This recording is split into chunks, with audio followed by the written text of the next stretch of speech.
Салам достор, бул эң мыкты шоу, мен мурун ойночум Тамаш шоу. Азыр биз баштайбыз, анда эмесе let's go! Бекеринен мындай баштаган жокпуз, анткени бизде бүгүн конокто рэп аткаруучу Бегиш. Ассаламу алейкум. Алейкум ассалам. Кандай мықты? Жакшысың? Жакшы. Иштерден сол. Иштер жакшы. Менин досум Бегиш. Бекеринен үйгө чакырбайм, кенен кесир отуруп көп нерсени сүйлөшүп дегендей кандайдыр сырлар болсо ошолорду айтып берип элге кызыктуу кылыш керек. Анан бизде дагы бир эреже бар. Үйдөгүдөй кийиниш керек. Биздин оюбуз боюнча Бегиш үйүндө кандай жүрүт деген. Ана эсе достор, дагы бир жолу тоз болуңуздар. Кыргыздын кара тоорусу, кыздардын жүрөк оорусу, менин таяжем айткандай жанагы репер бала Бегиш, кош келипсиң. Бегиш, мен сени көрүп атам. Рахмат мыкты, мен да сени көрүп атам. Мыкты, эң мыкты шоу, эң мыкты шоу. Кандайсың? Иштер кандай? Не жаңылыктар болуп атат? Рахмат. Жаңылыктар көп эле. Азыр чыгармачылыктын үстүнө иштеп атабыз. Кара тоору Бегиш деген альбом жазып атам. Кара тоору Бегиш. Заманбап болуп алдыңарбы? Жок, негизи Заманбап деген бул лейбл сыяктуу. Азыр быйылкы максаттар баарыбыз. Мен өзүнчө бир альбом чыгарам, Баястан өзүнчө альбом чыгарат, анан Заманбап 2 буюрса. Кара тоору Бегиш да? Же кара тоору атпы? Жок, кара тоору Бегиш. Кара тоору ат деген ал ошо альбомдун ичиндеги. Альбомдун ичинде. Канча ыр болот? Эмне деген ырлар болот? Буюрса 15 ыр болот. Аттарын атай кетсеңиз. Мен негизи ырларды жазып атканда аттарды койбойм. Ыр бүткөндөн кийин анан ат коюлат да. Аты жок Аты жок. Мен угушумча, билишимче көпчүлүк ошо Заманбап чогурдаган ырлардын көпчүлүк тексттерин өзүң жазат экенсиң. Көпчүлүк эмес, мен бардык тексттерди өзүм жазам. Бардык тексттерди өзүң жазасыңбы? Баястан экөөң чогурдасаң эле Баястандыкын эле жаза бересиң. Көбүнчө ырларды. Ошондо бүт эле тексттерди билет турбайсың да? Жок. Мен жазгам, бирок керки ырлардын тексттерин унутуп калгам. Эмне дегенде мен 2010-жылдан бери 100ден ашык ыр жаздым. Эгер башка бирөөлөргө жазган ырларды эсептесе бир 200гө жетип калат. Ошондуктан керки жерлери келгенде окшош сөздөр болуп кетсе унутуп калам да, аягы кандай болчу эле, тигил ырдыкын алып алышым мүмкүн, бул ырдыкын алып алышым мүмкүн. Айтып калдың жанагы эле кээ бир адамдарга да жазган, мисалы кимдерге, азыркы атактуулардан кимдерге ыр жазып бердиң эле? Мирбек Атабеков менен иштешкем. Мен ал кезде өзүм эч кимге ыр жазып берген эмес болчумун. Кара көз деген ыры чыккан. Ошол кезде көз жолугуп калып, таанышып, байланышып, ал кезде одноклассник менен сүйлөштүк. Мирбек Атабеков одноклассниктен жазган. Бегиш, мен уктум сен. Привет, как дела? Мен уктум сен өзүң ырлар жазат экенсиң. Ошо менде бир 2-3 проект бар болчу, ошолор жөнүндө иштеп көрбөйлү деп. Анан келип экөөбүз таанышып, биринчи чыгарма бул Сагынган кезде деген ырдын сөздөрүн жазып берген. Орус тилинде рэп аткарып көрдүң беле? Орус тилинде жок, аткарып көргөн эмес. Жок, билбейм, мен орусча окуганга. Мен кыргыз мектепте окугам. 9-ду бүткүчү кыргыз мектепте бүткөм. Окууну толук бүткөн эмес белең? Окууну толук бүткөм, юридикалык лицей, юридикалык колледж, юридикалык академия, ал жакка орусча окугам. Юрист турбайсыңбы? Следователь, криминалист. Ошо эмне эле башкача карап атат деп атпаймынбы? Баястандын окуганын карасаң, ул дайыма эле мондай батпадан темп аябай батыраак окуйт да. Сеники бир аз мындай жайыраак. Сен Баястандай деле окуй аласыңбы ошондой? Негизи Баястандын деле бат окуган тексттерин мен жазам. Жазып аткан кезде өзүмдүкүн атайын жай кылып жазам, аныкын бат кылып жазам. Эмнединде экөөбүздүкү окшош болуп калса, анда кызык болуп калат. Ошо Баястандын окугандан бир куплет аткарып бербейсиңби мындай Баястан стилинде? Кош келгиң Бишкекке, кош келгиң менин жана мага окшогон жигиттердин шаарына, суктанасың сулуу кыздарына. Теке. Баястан жакшыраак окуйт экен негизи. Ошон үчүн Баястанга киргенде окуйт. Негизи Баястан экөөң иштешип жүргөнгө аябай эле көп жыл болду, ошол 8 жыл болду, жакында 10 жылдык болуп мектеп көрөт турасыздар.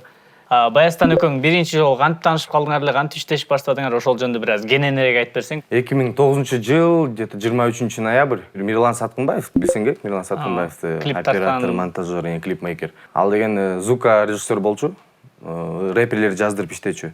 Ошол кезде биз балдар менен барып Мирландан ыр жаздырайлы деп барганбыз.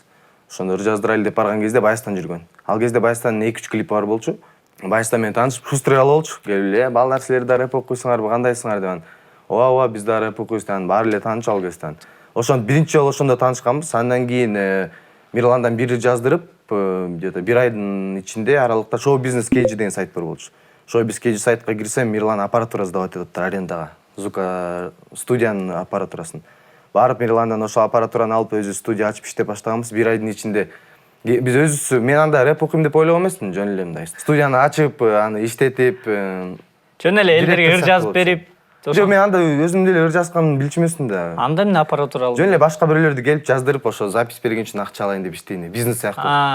Ошентип ачып, анан биринчи айда бир 5-6 клиент жаздырганбыз. Ошондо 5-6 күн эле клиенттер келген, калган күн баары бош болчу. Ошо бош болгон күндөрдү бекер өткөрбөйлү деп өзүбүз ыр жазып баштаганбыз. Биринчи рэпти ошондо уккан десем болот. Ага чейин рэпке кызыгым жок болчу. Ага чейин только Арно концертин көрчүмүн. Ооба. Арно концерттин великий Арно. Азыр деле барго? Эми азыр билбейм, кандай болуп калды. Азыр биз ашып кеттик го алардан. Арно концерттенби? КТРден берет, муну билесиң да? Ой. Мен текшергим келсе, YouTube'га кир, Арно концертти жаз, биздин клиптерди жаз, анан экөөнүн просмотрларын байкап көр. Биз ыр жазып, ошондо бир айдын ичинде бир 15 шакта ыр жазыпмын. Мирланга 2 айдын аппаратурасын акчасын берген баратканда ошолорду таштап кеткем. Андан бир 2 ай өтпөй эле Connection Pro деген концерт болгон. Ошол концертке Мирлан мени чакырып кел, выступать эт, могу жакты. Ошол концертте выступать эткенден кийин Байстан экөөбүз чогуу иштешебиз деп чечип, биринчи Алга бас деген ыр жазганбыз. Андан кийин ошо кийинки ырларды жазып баштадык. Заманбапта ким главный негизи экөөңөрдөн? Мирлан Саткынбаев главный деп айтсак болот Заманбаптан. Продюсер катары ал, Мирлан байке. Байстан экөөбүз минус и плюс, суу менен оттой, жер менен айдай. Экөөбүздөн бир арабаны тартабыз. Эгер экөөбүз мен главный десек, арабанын бир жагы кетип развал кетип калышы мүмкүн. Баса айтмакчы, клиптериңерден Кыргызстанга ким жетсин деген клибиңер аябай популярдуу болуп аткан, миллиондон ашкандан кийин алып ташташып турган, Рикрос эмне арыз жазыптырбы? Рикрос арыз жазыптыр, алсалт. Ал жакта деген эгер ал деген мындай кылып койсо болмок да, калтырып коюп эле, бирок клиптен көргөн акчаны өзүнө алса болмок да. Рикроста акча көп да, могуларды алса албайчы. Негизи минус ошону колгон үчүн автарды. Минус Рикросту колгон үчүн алсалды.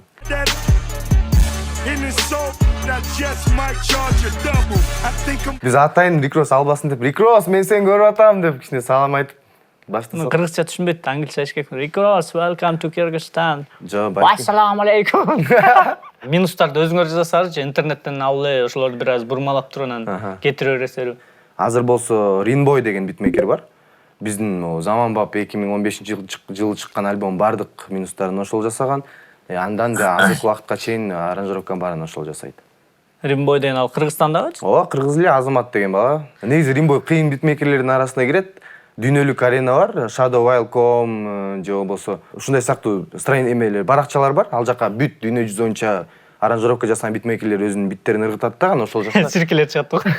Ошол жакта рейтинг бар, ким биринчи орунда, ким экинчи орунда. Рин болсо 2 жыл мурун ошо жаңы баштап жаткан кезде 3 жумадай биринчи орунда ал. Азамат деген, Rinboy десе бар эле ойлоп атат башка. Азамат бала деген. Азамат эле деп койсо. Азамат десе тияктагылар түшүнбөй атат. Тияктагылар түшүнбөй атат да, жана Рикрос мен сени көрүп атам дегенде болуп калат да. Неме, мындай суроо, Заманбап негизи аябай эле көп тармакта алып атышат. Мисалы, кийим чыгарып атасыңар, чачтара чачып алыпсыңар, барбершоп деген жана Заманбап. Азыр экинчиси ачылат да.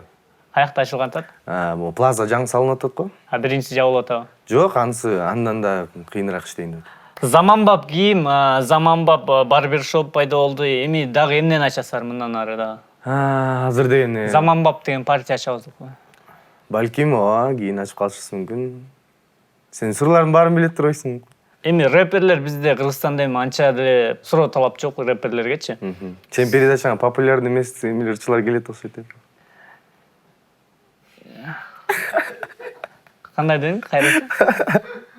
Сен айтып атпайсың, рэперлер анча деле популярдуу эмес деп. Не, рэперлерге суроо талап анча жок дейм. Бизде рэперлер популярдуу эмес, андан көрө тойдо ырдаган ырчылар популярдуу дегендей. Сен үчүн ошондой турбайбы анда? Тойдо ырдаган ырчылар популярдуу экен. Жок, эми элде суроо талап ошолорго көбүрөөк болот. Элдерден сурадыңбы? Не, суроо талап рэперлер мындай жаман деген жокмун да мен. Рэперлер бизде бар, Кудайга шүгүр. Аман эле болушсун, бир аз жакшы дегенде. Рахмат. Ошо рэперлер бар, бирок аларга болгон суроо талап аз да. Мисалы, тойлорго өтө көп деле чакыра бербейт болуш керек. Ошон үчүн суроо талап аз деп айтканым да. Тойлорго канча жол чакырат бир айда же такыр чакырбай, ошол жөнүндө сурайын дегем да. Ар кандай өзүң айткандай стабилдүүлүк жок. Кээде бир айда 10 жол тойго барабыз, кээде бир жол барабыз, кээде барбай калабыз. Тойдо ошо рэпти кандай кабыл алышат? Ар кандай учурлар болот, чын айтсам. Кээде бир той болгон, Байстан экөөбүздү бир тааныш дос балабыз чоң энесин 70 жылдыгына чакырат. Киши мындай кичинекей экен, сенин квартираңда эле ресторан. Баарымда жакын отурат да, экөөбүзгө мындай эле орун бар. Байсын экөөбүзгө чан туруп монтип эле белип рэп окуп атабыз, окуп атсак болот. Баардыгы 70 жаштагы эмелер экен, баары тең эле монтип карап турат. Ырдап, күлкүм келип кетти. Мен жан дүйнө менен ырдап аткам да, ырдап атам, алсам күлүп атам, минус кетип атат. Ошондой учурлар болот. Кээде болот да. Көбүнчөсү биз барганда бизге ыңгайлуу учур бул 10:30 болуп калганда, баардык уже элдер кызып калганда, жаштардын досторунун 2 жаштын досторунун тосту чыкканда, алардан кийин чыксак жакшы болот да. Баары биз менен билет, ал баарын билет алып кетип калат. Ошо биз баргандан кийин, биз барып ырдагандан кийин достордун достору, ошол үйлөнүп аткан 2 жаштын достору эч качан урушпайт да. Баары жыргап, "О, Бегишбаевден келди, сонун той өттү" деп кетип калат үйлөрүнө. Карап турасыздар, той өткөн. Жок, бизден билесизби, кыргыз тил, сенин тилиң, менин тилим, менин тилим жашайт дайым урпактарга берет билим. Алгыздыгын сактайт, балдар менен жатпайт. Кыргыз жерге ким жетсин деген ырларды ырдап атсаган, биздин ырдап кеткендин баардыгы ошондой ойдо калат да, ошондой маанай менен калышат. О, ништяк деп патриоттук сезимдер менен.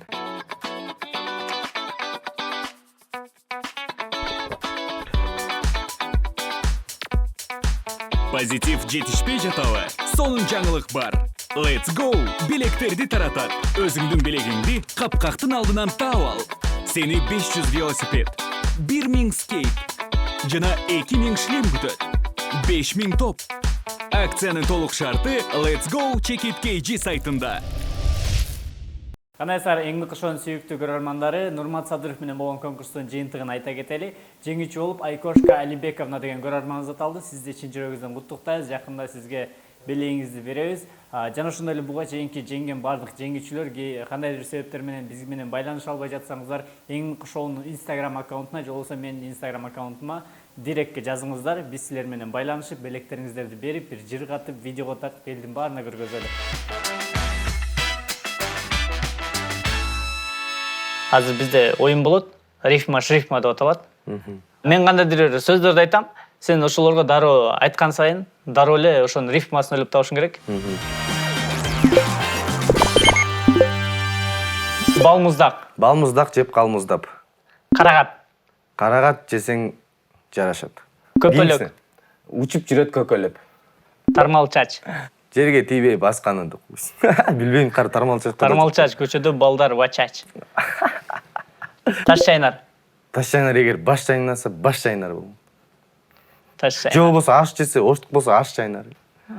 Менде каш бар болсо каш чайнар. Чоң мурун. Кышта болсо тоң мурун. Самор. Чай ичкенди бара кой. Самор азыр. Билбейм, самор көрөт. Уйкаш таппай койдум. Мыкы. Жигит, мыкы, жигит мыкты. Катуу какат мыкты. Эшик. Бир мындай төрпүштүк тешик. Мыкынын мурду тешик.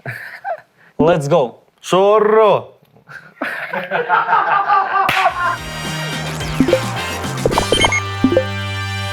Калпычы. Калпычы, көчөдөгү кычы. Президент. Кол чабабыз, аплодисмент. Кымыз. Мага керек сулуу бир кыз. Колтук. Колтук, мага керек сулуу бир кыз. Оромо. Оромо, мага жакын жылоо. Тыйын чычкан. Тыйын чычкан, чычкандардын арасынан эң кыйын чычкан. Момпосуй. Картаны тусуйду. Көз айнек. Мен ичем чайды из чайнек. Колбаса. Бала ыйлайт, эгер колбаса. Колбаса.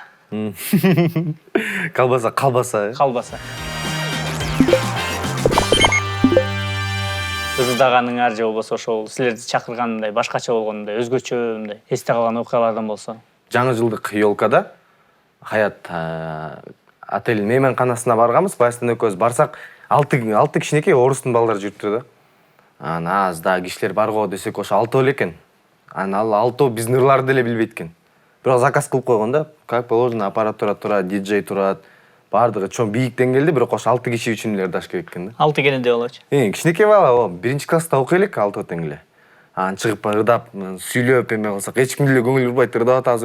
Бир 4 чыгарма ырдаганбыз. Биз ырдап бүткүчө калдык. Кичинекей балдар тияк барып, бирөө тамак жеп жүрөт, бирөө доскага бирдеме тартып жүрөт. Чоң рахмат деп репетицияга алып кетип калганбыз. Айтчы бул Мирбек Атабеков менен чогулдагансыңар, баарыбыз билебиз. Анан кыргыз эстрадасында дагы ким менен ушундай дуэт ырдагандай кыялың да бар? Гүлнур Сатылганова эжебиз менен. Гүлнур эже менен сүйлөшүп эле жүргөнбүз, жолуккан жерден качан ырдайбыз деп эжеке деле айтып калган учурлар болот. Буюрса мен ойлойм ал жумушту ал максатты ишке ашырабыз. Алдыга коюлган, мисалы алдыңкы 5 жылга болобу же 1 жылга коюлган пландар кандай болуп атат? Азыркы жакынкы максаттар бул жайдын ичинде мен альбомду толук түрүндө жазып бүтүшүм керек, даярдап бүтүшүм керек. Буюрса күз убагында альбомду тартуулайм, үйлөнүш керек. Үйлөнүш керек. Үйлөнөбүз, бала чака болобуз, буюрса анан чыгармачылыкты таштабайбыз. Буюрса мындан ары да өнүктүрөбүз деген ой максат, тилектер бар. Силердин экөөңөрдөн мисалы Бегиш менен Баястан дегенде көбүнчө акыркы кездерде Баястандын популярдуулугу ашып кетти окшойт да. А сен ошо артта калып калуудан коркпойсуңбу, Баястан алдыга чыгып кетип? Жок, негизи мен андан коркпойм.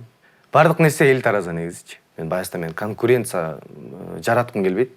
Эмне дегенде мен аны сыйлайм, анын чыгармачылыгын сыйлайм, дос катары сыйлайм. Кыргызстанда рэп деген өзү араң өнүгүп келаткан жерде, бул жерде бирөөнү көрө албастык же болбосо конкуренция бул менен ашып кетти деген болбойт.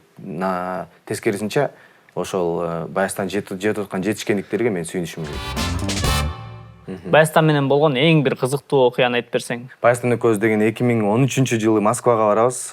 Бир күндө 3 жерде концерт коебуз. Москва чоң эмеспи? Биринчи концертибиз деген 11-де башталды. Ал жактан 12:30 чыгып, экинчи жерге баргыча уже 2 болуп калды саат. Ал жерден выступать этип, 3-жерге жерге баратабыз. 3:30 болду да саат. 3:30 келсек, элдер баары чарчап калыптыр, жамантый отуруптур да. Чыгып туруп сүйжөндөрдү ырдап баштадык биринчи. Керексиң мага, акыркы кат айтчы деген ырларды ырдап баштадык. Баштатса эле баары тең эле отурат, эч ким кол чаппайт, тургусу деле келбейт анан. Ошол жактан туруп бүттүр ырдабайбыз деп. Давайте, чоң рахмат, короче, ырдабайбыз. Рахмат деп кетип баратабыз да. Кетип баратсак балдар чыгып, братан, ырдагыла, койгула, биз атайын күттүк 3:30 чейин дейт да. Макул, кел анда ырдайбыз. Кайсылары ырдайлы десек, ким жетсиндер дагыла деп атпайбы. Макул, ким жетсин баштадык. Бир жолу ырдадык. Ошо круг чогулуп баратат да. Жалаң балдар чыгып атат, круг чогулуп баратат. Ким жетсин бир жолу ырдадык, экинчи жолу ырдадык, үчүнчү жолу ырдап атабыз. Кечке ушуну эле ырдагылачы деп атат да, баары теңчи. Үчүнчү жолу ырдап атсак, мындай круг чыгып, анан бир сальто кылганын билбеген эле бала экен, чыгып оны сальто кылып койсо, аякта өлө кыйын сальто кылган балдар бар экен да, башталды баары тең бири-биринен ашып, короче, сальто кылып атышат. Бир кечтен Кыргызстан желегин көтөрүп алып, монт айланып жүрүшөт. Бир кезде карасам президент жүрөт деп коет. Жо ал келаткан экен, ал келгиче биздин концерт бүтүп калды да. 4 эле жолу ырдадык. 4 жол Кыргызстанга ким жетсин? Ким жетсин де. Ошол ырдан башташ керек болчу экен да негизи. Ошол менен баштап, ошол менен бүтүш керек болчу экен.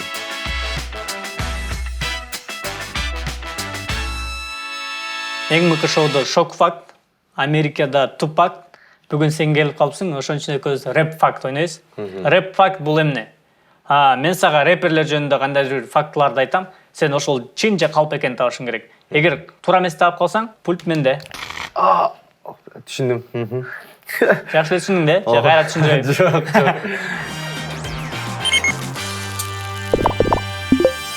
Белгилүү рэпер Гуф винегрет салатына аллергия бар экен. Калп. Туура таптыңбы? Бастанын биринчи сүйүүсү андан 4 жашка улуу болчу. Чын.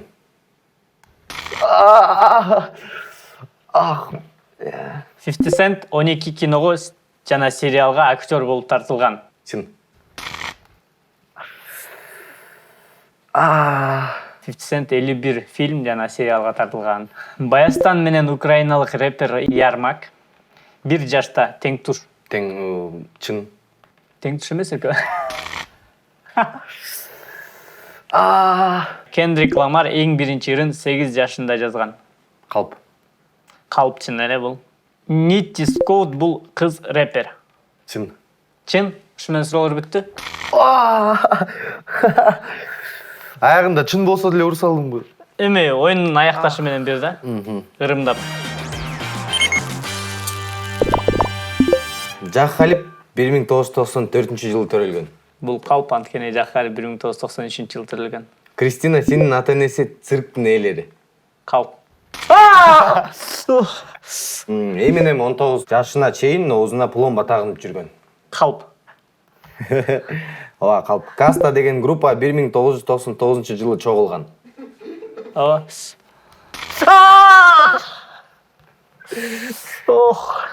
Тиматинин денесинде 11 татуировка бар.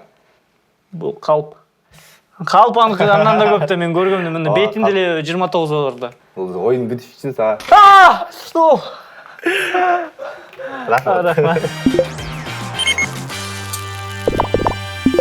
Бегиш сен аябай тарбиялуу маанидеги ырларды көп жазасың, уялчак кыз, жанагы айтып кеткен эле көп эле. Ар бир ырда кандайдыр тарбиялаганга аракет кыласың да. Анан акыркы кездерде Кыргызстанда аябай хит болуп кеткен Гүлзат Мамытбек анан Чыпалак Баатыр деген эки адам чыкты. Сен аларга кандай карайсың дегендей. Чыпалак Баатыр деп Чыпалак Балбан деген ойго кошулам негизи.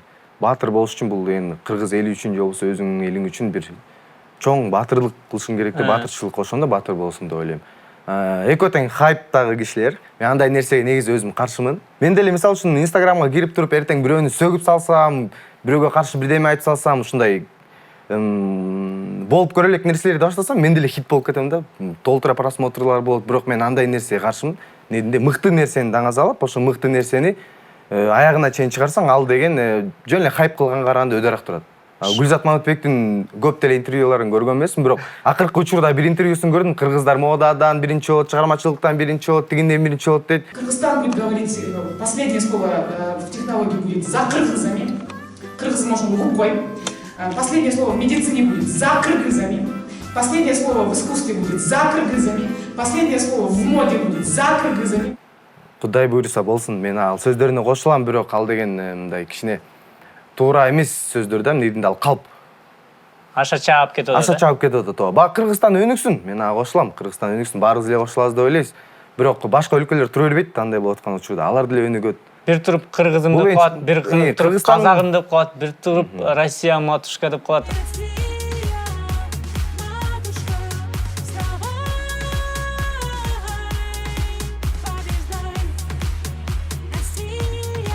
Эми казактар менен орустарды кошуп атканы балким жакшы. Нединде биз алар менен бир туугандарыбыз десек болот, алар биздин. Ошондуктан ал сөзү жакшы эле. Жакшы элеби? Эми Гүлзат Мамытбек эми жүрө берсин, боло берсин, Да, ден соолукта болсун. Кыргызстандын Виаграсы болуп баарын тургуза берсин.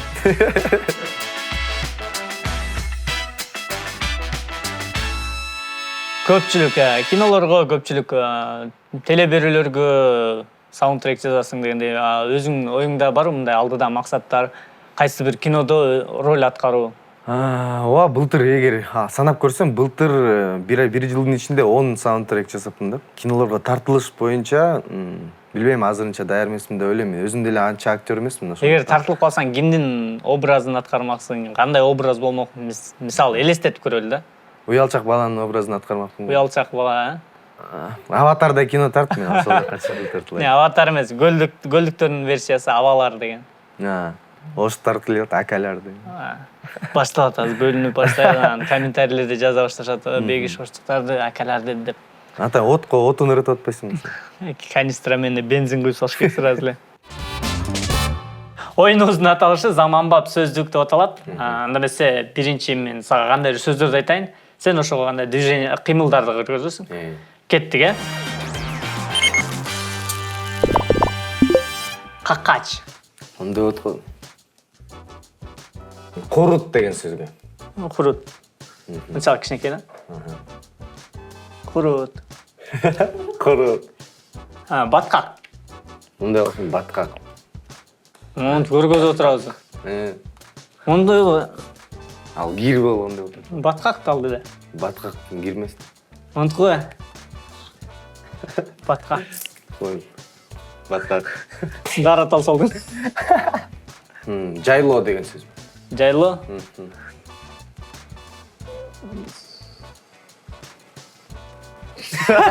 Анда эчки да, эчки кандай болот? Эчки мондай болсун. Же мондай болсун. Эчки уй деп кой, баарына көргөзөрбүз. Же мондай эчки болот, мындай уй болот. Чакчелекей будуңчаң. Чакчелекей будуңчаң. Мондай болбойбу? Мондай барго? Түсүнүксүз экен. Алмурут. Мондай болбойбу? Мындай алмурут. Алмурут. Эгер мүмкүнчүлүк болсо, ойлойсуңбу да мен аябай жакшы көргөн ырым, бир аз аткарып берип койсуң, мүмкүн кээ бирөө уга элек болуш керек булурду. Сен да ойлойсуң бүгүндө жаттып кетчинде, Тамекини таштасам деп, жаңы жашоо баштасам деп, жаштык кездин оттой жалындаган кезинде мезгил менен ашпаса деп, убакыттым шашпаса деп, ойлойсуң бу кантип элге жардам беришти? Жакшы ойго келишти, ой жүгүртүп териштирип, ойлойсуң бу келечекте алдыдагы кадамды, ойлобогон адам жашоодон жадаганбы? Кара ойдун артын коштойт күтүлбөгөн жамандык, керек эмес миллиондор, керек экен амандык. Жаратканым өзү урат сен урбагын адамды, ар бир заттын өз турмушу башкаларга караңгы. Мен тынчтыктын жараны, ойлойм эле караарын, тилеймин ар бир күнү мен коомумдун тазарарын. Мен тынчтыктын жараны, ойлойм эле караарын, тилеймин ар бир күнү мен коомумдун тазарарын. А сен да ойлойсуң бүгүндө жатып кечинде, тамекини таштасам деп, жаңы жашоо баштасам деп, жаштык кездин оттой жалындаган кезинде мезгил менен ашпаса деп, убакыттым шашпаса деп. Жакшы, тамырлар чыгып кетти го, аябай жандуу. Бизде жакшы салт бар. Ар бир келген конок кандайдыр белек ала келет, ошону биз көрөрмандарга белек катары ойнотуп, белек кылып беребиз да. Бүгүн эмне белек? Бул биздин заманбап футболкабыз. Бул жерде заманбап эмблемасы бар. Ошо футболканы силердин көрүүчүлөрүңөргө белек катары алып келдик. Бул өзүм алайын бул. Жакшы. Достор, мына ушундай заманбап деген өзүнчө жакшы көйнөк экен. Аркасында 1-номер. Ушуга биздин өнөктөшүбүз Let's Go'дун топ кошулмакчы. Ушул эки белектин ээси болобуз десеңиздер, биздин YouTube'дагы 11 TV деген каналыбыз бар. Ошол жакта сиздер 4 сап ыр жазышыңар керек. Ошол жерде Бегиш, Мыкы, Let's Go деген 3 сөздү кошуп, ким эң оригиналдуу жана эң күлкүмүштүү жазабы, ушул белектердин ээси болот. Анан да мындай сураныч, биздин берүүнүн саундтрегин өзүң жазгансың. Чоң рахмат өзүмдүн атыман. Ошону аткарып берсең дагы жол жандуу үн менен. Мыкты эң мыкты шоу, эң мыкты мыкты шоу. Шаң менен өтө жашоо, бал менен өтө жашоо. Чын жүрөктөн сырдашуулар, бирге жетебиз ашууга. Кызыктуу дүйнөгө кирип келген конок сырдашууда. Мыкты эң мыкты шоу, Бегиш эң мыкты шоу. Чоң рахмат. Мыкты эң мыкты шоу, эң мыкты шоу. Мыкты эң мыкты шоу, шаң менен өтө жашоо. Мыкты эң мыкты шоу, эң мыкты шоу. Мыкты эң мыкты шоу, шаң менен өтө жашоо. Биздин конок болуп кет, мыкты курт суроолоруң бер. Сырдашалы жылуу маек куруп жазып жер. Биздин конок болуп көр, сүйүнө жан дүйнөң өзү. Бизде жалгыз чындык сөз, жалганды өзүңдөн бөл. Мыкты эң мыкты шоу, эң мыкты шоу. Шаң менен өтө жашоо, бал менен өтө жашоо. Чын жүрөктөн сырдашуулар, бирге жетебиз ашууга. Кызыктуу дүйнөгө кирип